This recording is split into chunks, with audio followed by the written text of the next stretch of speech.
America, Bangladesh সহ অনেক দেশের উপরে যার সাথে তার বাণিজ্য আছে অতিরিক্ত একটা শুল্কের বোঝা চাপায় দিছে। তার মানে আমেরিকাতে পণ্য রপ্তানি করলে আমাদের পণ্যের উপরে যে শুল্ক আসবে তাতে আমাদের পণ্যের দাম আমেরিকার বাজারে বাইরে যাবে, বিক্রি কম হবে।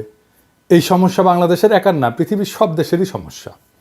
তবে এই সমস্যা আমাদের জন্য না যত বড়, তার চাইতে বেশি বড় আমেরিকান নিজেদের জন্যই। আমরা এটা পরে দেখব কেন এটা আমেরিকান নিজেদের জন্য সমস্যা, এবং সেই কারণে আমি মনে করি যে এটা খুব বেশি দিন টিকবে না এই অতিরিক্ত ট্যারিফ। কিন্তু আমরা পুরো বিষয়টা নিয়ে একটা আলাপ করলে আমাদের বুঝতে সুবিধা হবে সমস্যাটা আমরা কিভাবে মোকাবেলা করব, আর এই সমস্যা থেকে আমাদের সুবিধা কিভাবে আনতে পারি। আমরা একটু পিছন থেকে আলাপ করি। প্রেসিডেন্ট ইউনূস ক্ষমতা নেওয়ার পরে ইউরোপে একটা কথা বলছিলেন, সেটা হইতেছে গত 15 বছরে অর্থনৈতিক প্রবৃদ্ধির নামে হাসিনা সরকার যা বলছে সব মিথ্যা এবং বানোয়াট। অনেকে মনে করছিল এটা নতুন কি, সব সরকার তার আগের সরকার নিয়ে সব সময় খারাপ কথা বলে, তো প্রফেসর ইউনূসও বলিছে। প্রফেসর ইউনূসও তার ব্যতিক্রম না, কিন্তু আসল বিষয়টা একদম আলাদা। উনি এই কথাটা বলছিলেন ওয়ার্ল্ড ইকোনমিক ফোরামে। ওয়ার্ল্ড ইকোনমিক ফোরামে আলোচনা হওয়া মানে বৈশ্বিক নেতারা সেই বিষয়টাকে গুরুত্বপূর্ণ বলে মনে করছেন। এর ফলে আন্তর্জাতিক মহলে সেই বিষয় নিয়ে সচেতনতা বৃদ্ধি পায়। এবং এই কথাটা বইলা প্রফেসর ইউনূস যে কত বড় একটা উপকার করছেন সেটা আমরা একটু পরে দেখতেছি।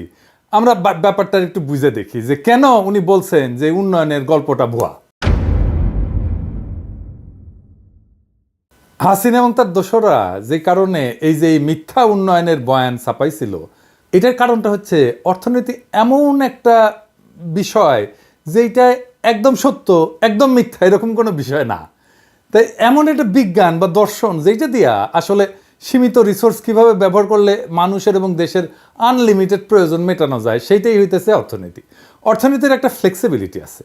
হাসিনার অর্থনীতির এই ফ্লেক্সিবিলিটির সুযোগ নিয়ে একটা বয়ান তৈরি করছিল যে 2026 সালে দেশটা একটা মধ্যম আয়ের দেশে উন্নীত হবে। তার জন্য যত রকম মিথ্যা তথ্য দেওয়া প্রয়োজন তাই সে করছে। যেমন অর্থনীতির প্রবৃদ্ধির হার এবং ফুলায় বাবায় জিডিপির বিশাল আকার তৈরি করছে। ফলে যা হয়েছে, দেশে প্রচুর পরিমাণে অর্থ বিনিয়োগ করছে আন্তর্জাতিক দাতা দেশ। হাসিনার তার দোসররা বেশিরভাগ লুট করে পাচার করছে, আর ঋণের বিশাল বোঝা চাপাই দিছে জনগণের মাথায়। এই পুরা কাজ ইন্ডিয়া করাইছে, মানে হাসিনাকে দিয়া। যার কারণে দেখবেন ইন্ডিয়ার অনেক বড় বড় প্রতিশ্রুতি সত্ত্বেও শেষ পর্যন্ত চায়নার কাছে যে হাত পাতিছিল হাসিনা পলানোর আগে। কিন্তু চায়না ততদিনে বুঝে গেছিল যে এর মধ্যে শুভঙ্করের ফাঁকি আছে। তাহলে 2026-এর গুরুত্ব কোথায়? প্রফেসর ইউনূস কিভাবে দেশকে রক্ষা করতে চাইছেন, ওই যে ওয়ার্ল্ড ইকোনমিক ফোরামে যে কথাটা বলে আসছিলেন সেইটা একটু মিলাই দেখি এবার। 2026-এ আমরা স্বল্প আয়ের দেশ থেকে মধ্যম আয়ের দেশ হইলে দুইটা ঘটনা ঘটবে। এক, আন্তর্জাতিক দাতা সংস্থা আমাদের দেশে অর্থের বরাদ্দ কমাই দেবে, তাতে 4 কোটি মানুষের জীবনযাত্রার মান বিপন্ন হবে। সরকার এইসব মানুষের জন্য বরাদ্দ যে ভাতা দিত সেটা দিতে হিমশিম খাবে। সামগ্রিকভাবে অবকাঠামো উন্নয়ন মারাত্মকভাবে বাধাগ্রস্ত হবে। সরকার একটা বড় ধরনের চাপের মুখে পড়বে। আর ইন্ডিয়া একটা সুবিধাজনক অবস্থানে থাকবে, কারণ সে তার মতো ব্ল্যাকমেল করতে পারবে। এই জন্যই প্রফেসর ইউনূসের সাম্প্রতিক চায়না সফরের সাফল্য দেশের জন্য খুব গুরুত্বপূর্ণ ছিল, বাংলাদেশের কাউন্টার ব্যালেন্স করার জন্য, যেন ইন্ডিয়া ওই সময়কার সুবিধাটা না নিতে পারে। আর 2 নম্বর হচ্ছে মধ্যমায়ের দেশ হইলে ইউরোপিয়ান ইউনিয়নে আমাদের গার্মেন্টসের রপ্তানি একটা বড় ঝুঁকির মধ্যে পড়বে। আর এই সময় সবচেয়ে বেশি লাভ হবে ইন্ডিয়ার। কেন? একটু বুঝাই বলি। ইউরোপিয়ান ইউনিয়ন আমাদের গার্মেন্টসের সবচেয়ে বড় বাজার। উৎপাদিত পণ্যের প্রায় 51% ওরা কেনে। 2026-এর পর থেকে এইসব পণ্যের উপরে শুল্ক আরোপিত হবে, ওই যে হাসিনার স্বল্পোন্নত দেশে যাওয়ার জন্য। এই অল্প সময়ের মধ্যে আমরা কি আন্তর্জাতিক বাজারে প্রতিযোগিতার সক্ষমতা অর্জন করতে পারবো? যদি না পারি তাহলে বাজার হারাবো ইন্ডিয়া আর ভিয়েতনামের কাছে। ইন্ডিয়া সেজন্য খুব খুশি। এর ফলে আমাদের যে রিজার্ভ, বৈদেশিক মুদ্রার যে রিজার্ভ, এর উপরে চাপ বাড়বে। আর সবচেয়ে খারাপ বিষয় হচ্ছে হাসিনা যে ঋণটা করে গেছে সেটা তো আমাদের শোধ করতে হবে। সেই শোধটা আমরা ভালোভাবে হয়তো করতে পারবো না।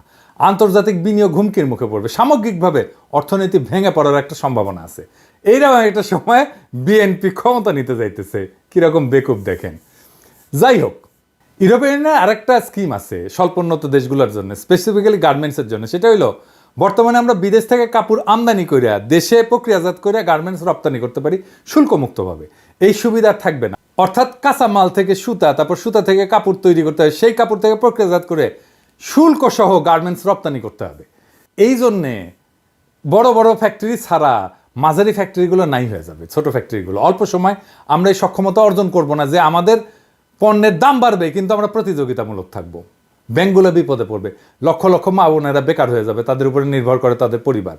হাসিনার লোভ, নির্বুদ্ধিতা আর তার পরিকল্পিত দুঃশাসনের ফল আমাদের এইভাবে ভোগ করতে হবে।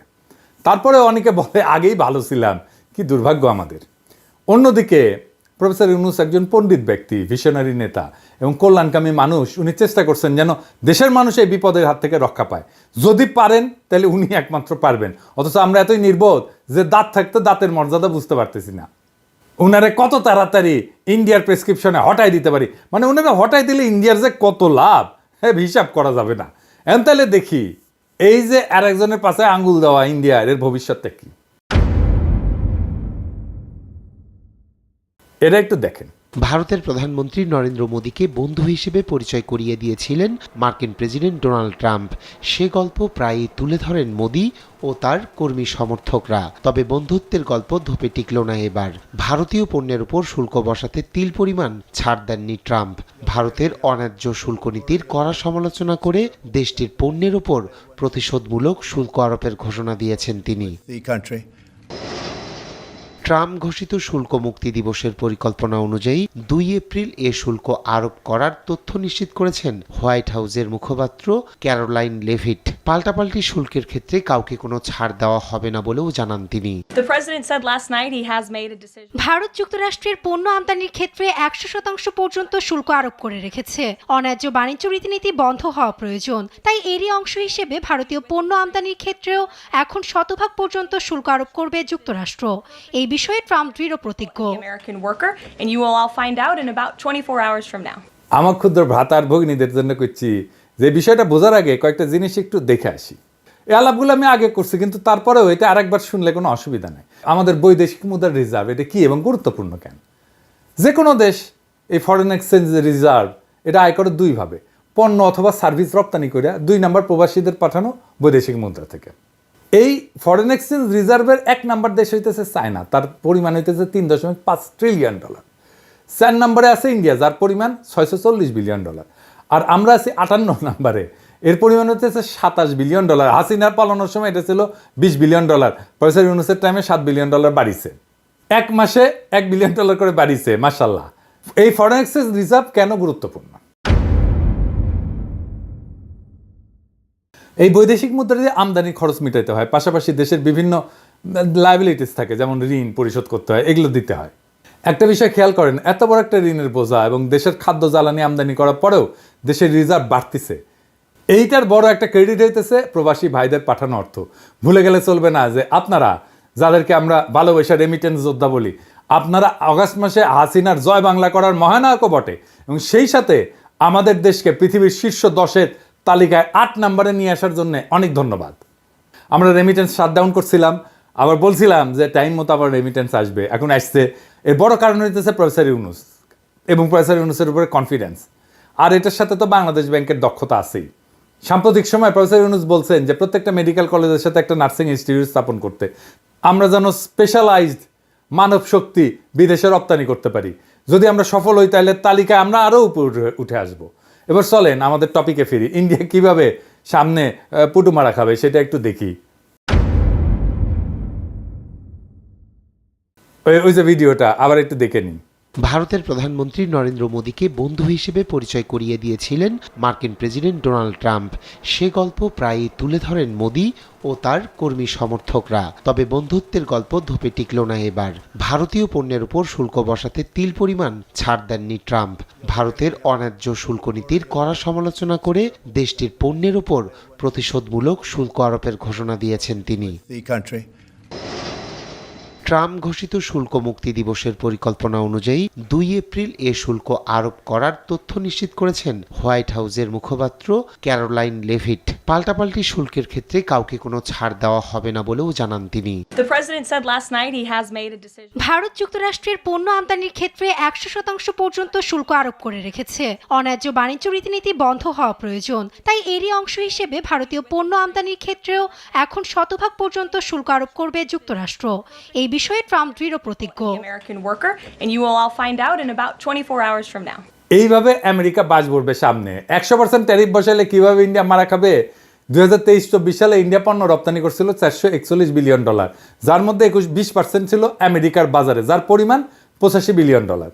100% ট্যারিফের ঠাপে ইন্ডিয়া মাথা নত করে বলছে তারা আমেরিকার উপরে যে আরোপ করছিল ট্যারিফ 100% এই কৃষিজাত পণ্যের উপরে, সেটা কমাবে।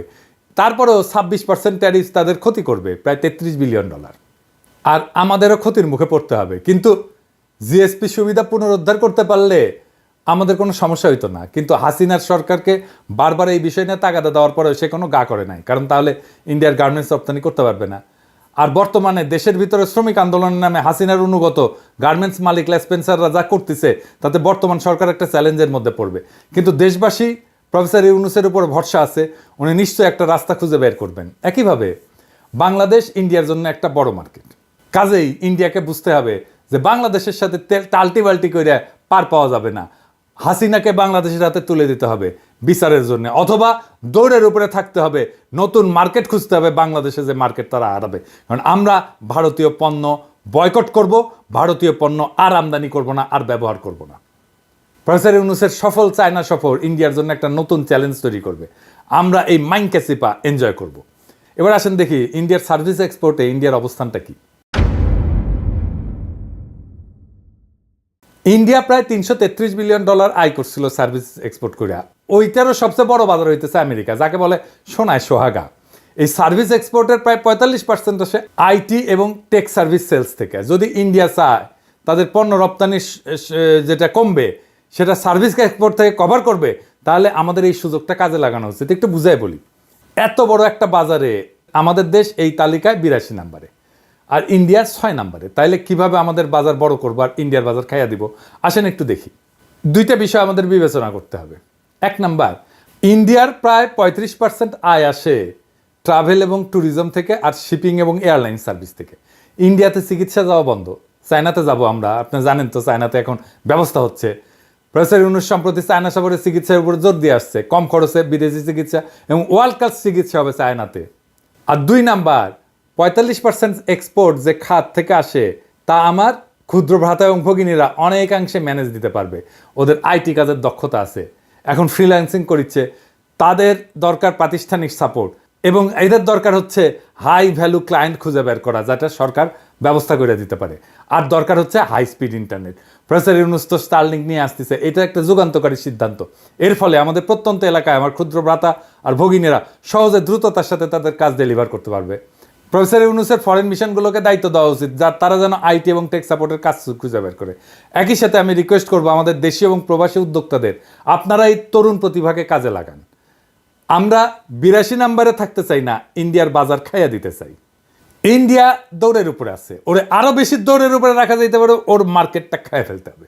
এই জায়গায় আমরা ওর মার্কেটটা খাইয়া দিব। এবার আসেন, আমেরিকা যে ট্যারিফ বাড়াইছে তার ফলে আমেরিকার অর্থনীতিতে কি হইতে পারে। মার্কিন অর্থনীতি এবং বাণিজ্যে মারাত্মক নেতিবাচক প্রভাব পড়বে।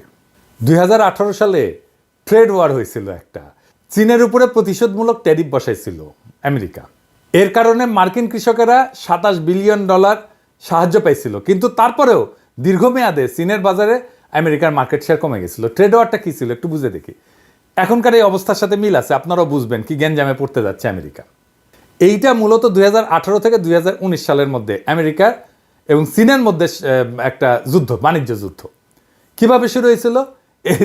এই ডোনাল্ড ট্রাম্প 18 সালে চীনা পণ্যের উপরে 50 বিলিয়ন মূল্যের ট্যারিফ আরোপ করে। চীন পাল্টা ব্যবস্থা নেয় এবং মার্কিন কৃষি পণ্যে ট্যারিফ আরোপ করে। উভয় দেশ একাধিক ধাপে একে অন্যের পণ্যে ট্যারিফ আরোপ করতে থাকে এবং বৈশ্বিক বাণিজ্যে খুব অস্থিরতা তৈরি হয়। উভয় দেশের রপ্তানি এবং আমদানি খরচ দুইটাই বেড়ে যায়। মার্কিন কৃষকেরা আর্থিক ক্ষতির সম্মুখীন হয়, চায়না খুব একটা বেশি ক্ষতির সম্মুখীন হয়নি। 2020 সালে আমেরিকা এবং চীন একটা চুক্তি স্বাক্ষর করে, ফেজ 1 চুক্তি বলে। এই চুক্তি স্বাক্ষরের মাধ্যমে দ্বিপাক্ষিক বাণিজ্য সম্পর্ক কিছুটা স্বাভাবিক হয়। চুক্তি অনুযায়ী চীন মার্কিন কৃষিপণ্য কেনার প্রতিশ্রুতি দেয় এবং কিছু ট্যারিফ শিথিল করা হয়। কিন্তু তারপরেও আমেরিকা তার বাজার, কৃষিপণ্যের বাজার চীনে আর পুরাটা ফিরে পায়নি। সে ট্যাক্স দিয়ে আয় করছে, $50 বিলিয়ন আয় করতে চাইছিল, ওদের উল্টা ভর্তুকি দিতে হয়েছে $27 বিলিয়ন আমেরিকান কৃষকদেরকে। নতুন ট্যারিফ দেওয়ার ফলে আমেরিকার মুদ্রাস্ফীতি হবে, ভোক্তার ব্যয় বৃদ্ধি পাবে, কারণ উচ্চ ট্যারিফের কারণে আমদানিকৃত পণ্যের দাম বাড়বে, যা মার্কিন ভোক্তাদের ব্যয় বাড়াবে। ওই ট্রেড ওয়ারের কথা বলি। ট্রেড ওয়ারে $50 বিলিয়ন একটা এক্সট্রা ট্যারিফ চীনের পণ্যের উপরে বসাইছিল। এর ফলে আমেরিকার রপ্তানি করে কমে যায় $30 বিলিয়ন, আর $27 বিলিয়ন ভর্তুকি দিতে হয় আমেরিকান কৃষকদেরকে। তার মানে $7 বিলিয়ন লস আমেরিকার। ট্যারিফ উভয় পক্ষের ক্ষতি করে, চাকরি কমে আসে, বিনিয়োগ সংকট হয়, এবং ট্যারিফ বেড়ে গেলে যদি কাঁচামালের দাম বেড়ে যায় তখন করে কি কোম্পানিগুলো এমন একটা জায়গায় তার ম্যানুফ্যাকচারিং প্ল্যান্ট নিয়ে যায়, উৎপাদনের ব্যবস্থা নিয়ে যায় যেখানে ট্যারিফ কম। এই জিনিসটা মাথায় রেখেন, এই বিষয়টার আমরা সুবিধা নেব। এইখানে আমাদের নতুন পরিকল্পনা করতে হবে যেন আমরা এই আমেরিকান ট্যারিফ বানানোর এই সুবিধাটা আমরা পুরাটা নিতে পারি। আপনি যদি এমনকি অর্থনীতির গুরুদের তত্ত্বগুলো দেখেন, এইখানে দেখবেন যে এই উচ্চ ট্যারিফ এইটাকে খুব ডিসকারেজ করা হয়েছে। ইতিহাসেও যদি আমরা দেখি তাহলে দেখবো যে যখন ট্যারিফ বসানো হয়েছে তখন একটা মন্দা চলে আসছে অর্থনীতিতে। 1930 সালে স্মুথ হাউলি ট্যারিফ বলে ট্যারিফ বসানো হয়েছিল। এই উচ্চ ট্যারিফের ফলে বৈশ্বিক বাণিজ্য 60% কমে গেছিল, এবং যেটা মহামন্দাকে ত্বরান্বিত করছিল। অর্থনীতির তাত্ত্বিকেরা ট্যারিফ নিয়ে মেলা নসিহত করে গেছে। ডেভিড রিকার্ডোর নাম শুনছেন। উনি বলছেন যে ট্যারিফের মাধ্যমে সম্পদের অপচয় হয় এবং অর্থনৈতিক উন্নয়ন ব্যাহত হয়। এবং ওই যে ট্রেড ওয়ার হয়েছিল না, ওই সময় IMF একটা হিসাব দিছিল যে বৈশ্বিক জিডিপি 0.8%, প্রায় 1% কমে গেছিল। তো আমরা দেখলাম যে আমরা একটা বড় সমস্যায় পড়তে যাচ্ছি, গোটা পৃথিবী পড়তে যাচ্ছে। এখন এটার সুবিধা বাংলাদেশ কিভাবে নেবে? আমরা কিছু র্যাডিক্যাল পদক্ষেপ নিতে হবে। আমি জানি না প্রফেসর ইউনূসের সরকার এই পদক্ষেপ নিবে কিনা, কিন্তু আমার বিবেচনায় একটা ক্যালকুলেটেড রিস্ক এখানে নেওয়া যায়। এই সিদ্ধান্তটা অর্থ মন্ত্রণালয় একা নিতে পারবে না। এই সিদ্ধান্ত নেওয়ায় প্রফেসর ইউনূসের সংশ্লিষ্টতা লাগবে। আর আমি মনে করি না সরকারের ইন্টারনাল এক্সপার্টাইজ আছে যে যা দিয়া এই পরিকল্পনার ইম্প্যাক্ট আর কন্টিজেন্সি প্ল্যান করতে পারবে।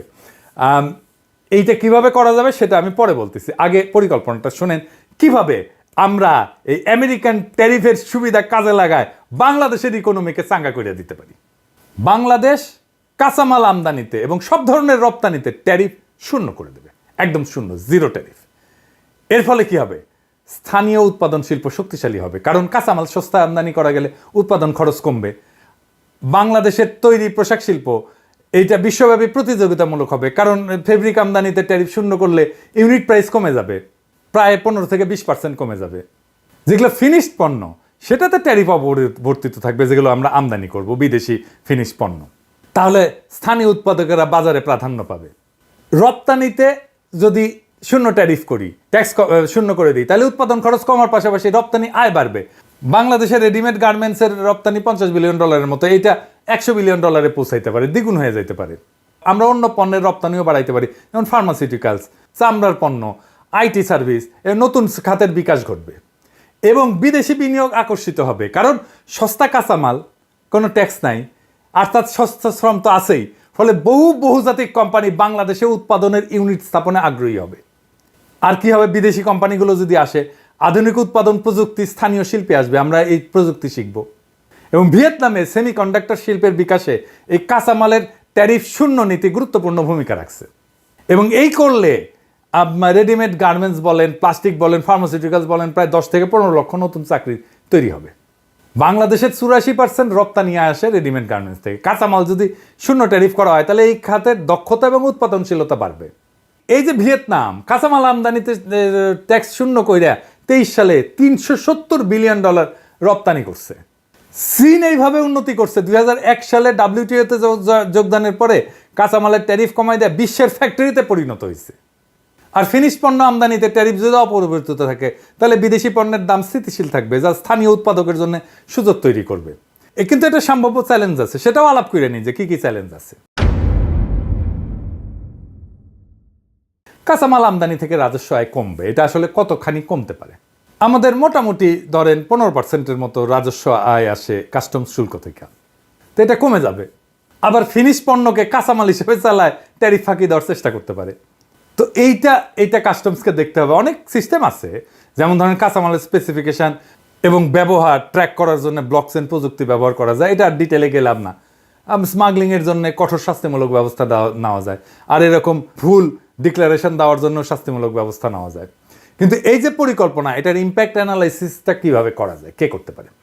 এটার জন্য আমার মনে হয় যে বিদেশি কনসাল্টিং ফার্মকে নেওয়া যেতে পারে, ম্যাকিনসি এবং বিসিসি এদেরকে দায়িত্ব দেওয়া যেতে পারে। ওরা রাজস্ব কাঠামো রূপান্তরের সংস্কারের জন্য এক্সপার্ট। তারপরে পিডাব্লিউসি বা ডেলয়েট, এরা ডিজিটাল ট্যাক্স সিস্টেম এবং কাস্টমার অটোমেশনের জন্য এক্সপার্ট। আর আমরা অবশ্যই ওয়ার্ল্ড ব্যাংক, এডিবি যারা আমাদের অর্থায়ন করে, IMF, তাদেরকে ইনভলভ করব এই পুরো মূল্যায়নের জন্য। তো এই বাংলাদেশ এখন একটা সংকটময় সন্ধিক্ষণে দাঁড়ায় আছে। হাসিনার ফ্যাসিস্ট শাসনের রাজনৈতিক অপরিণামদর্শিতা, দুর্নীতি এবং বৈদেশিক নির্ভরতার কৌশল আমাদের অর্থনীতিকে ধ্বংসের দ্বার প্রান্তে নিয়ে গেছে। দেশের জনগণ আজ বুঝতে পারছে যে 15 বছরের মিথ্যার আবরণ ফুটে বেড়ায় আসছে এক ভয়ঙ্কর বাস্তবতা, অর্থনৈতিক অবনতি, বেকারত্ব এবং আন্তর্জাতিক মহলে বিশ্বাসযোগ্যতার সংকট। কিন্তু ইতিহাস সাক্ষী, কোনো স্বৈরাচারী চিরকাল টিকে থাকতে পারেনি, হাসিনাও টিকে থাকেনি। আজ বাংলাদেশে যে পরিবর্তনের ঢেউ উঠছে তার থামানো যাবে না। প্রফেসর ইউনূসের নেতৃত্বে আমরা একটা নতুন অভিযাত্রার সূচনা করছি, যেখানে সুশাসন, জবাবদিহিতা, অন্তর্ভুক্তিমূলক অর্থনীতির ভিত্তিতে একটা নবযুগের সূচনা হবে। আমাদের নতুন নতুন আইডিয়া দিয়ে আমরা নতুন নতুন অপরচুনিটি, নতুন নতুন সুযোগ সৃষ্টি করব। সমস্যাকে আমরা সুযোগে রূপান্তরিত করব। 2026 সালের মধ্যম আয়ের দেশে উত্তরণের পথে হাসিনা সরকারের কৃত্রিম সাফল্যের ফাঁপাদম্ভের মুখোশ উন্মোচিত হচ্ছে। আন্তর্জাতিক মঞ্চে যখন বাংলাদেশের অর্জনকে প্রশ্নবিদ্ধ করা হচ্ছে, তখন একটা কথা স্পষ্ট, এই লুটপাটের রাজনীতি আর চলতে দেওয়া যাবে না। প্রফেসর ইউনূস বিশ্ব অর্থনৈতিক ফোরামে যখন সত্য উচ্চারণ করছেন, যখন বিশ্বব্যাপী বাংলাদেশের প্রতি এক নতুন আশা জাগছে, একটা গণতান্ত্রিক, সুশাসিত, আত্মনির্ভর বাংলাদেশের, আমরা আর কোনো মিথ্যার কাছে এই সময় আত্মসমর্পণ করব না। আমরা কোনো সমস্যার কাছে দেশকে বন্দী হতে দেব না। অর্থনীতিকে পুনর্গঠনের মাধ্যমে আমরা বিশ্ববাজারে আমাদের নিজেদের অবস্থান করে নেব। যেই চ্যালেঞ্জই আসুক না কেন আমরা মাথা নত করব না। আমরা সেই চ্যালেঞ্জকে সুযোগে রূপান্তরিত করব। কারণ এই জাতি জানে পরিবর্তন অবশ্যম্ভাবী, পরিবর্তন অপরিহার্য। বাংলাদেশের যুব সমাজ, শ্রমিক, প্রবাসী ভাই বোনেরা একত্রিত হয়ে আমরা আজকে শপথ নেব, দেশকে আবার আমরা নতুন কইরা গড়ে তুলব। দেশের সামনে সমস্ত সমস্যার পাহাড়কে আমরা একসাথে সরাবো। প্রত্যেকটা নাগরিকের মৌলিক অধিকার নিশ্চিত করে, অর্থনৈতিক স্বাধীনতা অর্জন করে, বৈশ্বিক শক্তির চাপে মাথা উঁচু করে দাঁড়ায় বলবো, বাংলাদেশ জাগছে, বাংলাদেশ জিতবেই। আসেন, পরিবর্তনের শপথ নেই, গণতন্ত্র, সুশাসনের পতাকা হাতে নিয়ে আমরা বাংলাদেশকে বিশ্ব অর্থনীতির নতুন শক্তি হিসেবে প্রতিষ্ঠিত করব। সময় আসছে সৃজনশীলভাবে নতুন বাংলাদেশ গড়ার। এই যুদ্ধে জয় হবই, কারণ এটাই জনগণের ইচ্ছাশক্তি, এটাই পরিবর্তনের অদম্য আকাঙ্ক্ষা, এটাই জুলাইয়ের আকাঙ্ক্ষা, এটাই বিপ্লবের আকাঙ্ক্ষা, এটাই বিপ্লবের শপথ। ইনকিলাব জিন্দাবাদ।